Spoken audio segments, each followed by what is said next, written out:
नमस्कार बंधुरा रेणु पुतुलेर रान्नाघरे सबाइके स्वागत। आज के आमी बानाबो आलू पोलाओ। आलू पोलाओ बानानोर जोन्नो आमी एखाने काप मेपे 2 काप चाल निये निচ্ছি। এই চালটা এখন জল পাল্টে পাল্টে ধুয়ে নেব। ধুয়ে চালটা আধ ঘন্টা মতো ভিজিয়ে রাখবো। গ্যাস জ্বালিয়ে একটা ননস্টিকের কড়াই বসিয়ে দিয়েছি, তার মধ্যে কিছুটা সরষের তেল দিয়েছিলাম। এখন দিয়ে দিচ্ছি কিছুটা কোচানো পেঁয়াজ। এই পেঁয়াজগুলো আমি একটু ভেজে বেরেস্তা বানিয়ে নেব। পেঁয়াজ ভেজে একদমই বেরেস্তা হয়ে গেছে। এখন এগুলোকে তেল থেকে এইভাবে ছেঁকে তুলে নিচ্ছি। আর তুলে নিয়ে আমি প্লেটের মধ্যে একটু এইরকমভাবে একদম ফাঁকা করে দেব, যাতে নিচেরগুলো একদম পুরোপুরি সিদ্ধ না হয়ে যায়। একটু মচমচে ভাব রাখার জন্য এই কাজটি করতে হবে। বেরেস্তাগুলো তুলে নেওয়ার পরে ওই কড়াইতেই দিয়ে দিচ্ছি কয়েক টুকরো আলু। আলুটা আমি খুব সামান্য পরিমাণে একটু নুন দিয়ে ভেজে নেব। এগুলো ভেজে তুলে নেওয়ার পরে এখন এর মধ্যে দিয়ে দিচ্ছি এলাচ, লবঙ্গ, দারচিনি, দিয়ে দিচ্ছি ছোট একটি তেজপাতা। কয়েক সেকেন্ড ভেজে নিলাম। এখন এর মধ্যে দিয়ে দেব রসুনের কুচি। রসুনটা একটু তেলে ভাজা ভাজা করে নেব। রসুনটা তেলে একটু ভাজা ভাজা করে নিয়ে এখন এর মধ্যে একটা বড় সাইজের টমেটো কেটে দিয়ে দিলাম। টমেটোটা একটু ভালো করে ভাজা ভাজা করে দেব। টমেটোটা ভাজা ভাজা করে নেওয়ার পরে যে চালটা ভিজিয়ে রেখেছিলাম সেই চালটা এখন দিয়ে দিচ্ছি। চালটা দিয়ে একটু নাড়াচাড়া করে নেব। আমি এখানে নিয়েছিলাম বাসমতি চাল। চালটা একটু নাড়াচাড়া করার পরে আমি এর মধ্যে জল দিয়ে দিচ্ছি।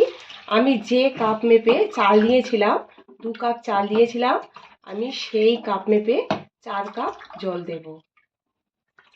মানেটা হলো যত কাপ চাল তার ডবল জল। এখানে 4 কাপ আমি জল দিয়ে দিলাম। এর মধ্যে ভেজে রাখা আলুগুলো দিয়ে দেব।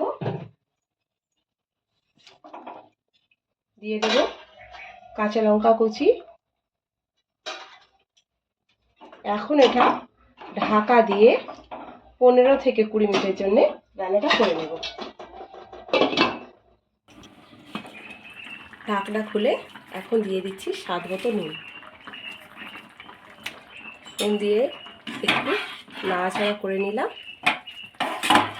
আবারও ঢাকনা দিয়ে আমি এটা 10 মিনিটের জন্য রান্না করে নেব।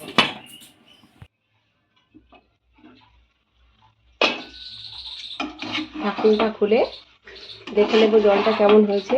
জল একদম শুকিয়ে গেছে। ভাতটা পুরোপুরি রেডি হয়ে গেছে। এখন এর মধ্যে দিয়ে দেব স্বাদ মতো চিনি,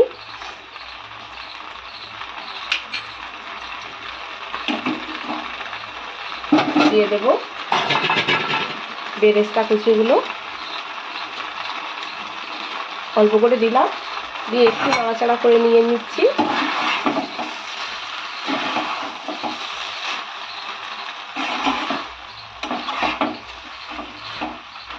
দিয়ে দেব গরম মশলার গুঁড়ো, আর দিয়ে দেব 1 চামচ ঘি।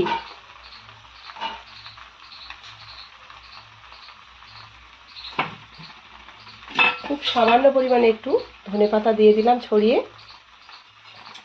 এবারে খুব ভালো করে নাড়াচাড়া করে নেব। সব উপকরণ দিয়ে নাড়াচাড়া করে নিয়েছি। আর যে অল্প পরিমাণে বেরেস্তাটা ছিল সেটাও আমি উপর থেকে ছড়িয়ে দিয়েছি। তো বন্ধুরা, তৈরি হয়ে গেছে আমার আজকের রেসিপি আলু পোলাও। ভিডিওটি পুরো দেখার অনুরোধ রইল। আর যদি ভালো লেগে থাকে লাইক, শেয়ার, কমেন্ট করে জানাবেন। চ্যানেলটিকে সাবস্ক্রাইব করে আমার পাশে থাকবেন। আজকের মতো এখানেই শেষ করছি। ভালো থাকবেন। ধন্যবাদ।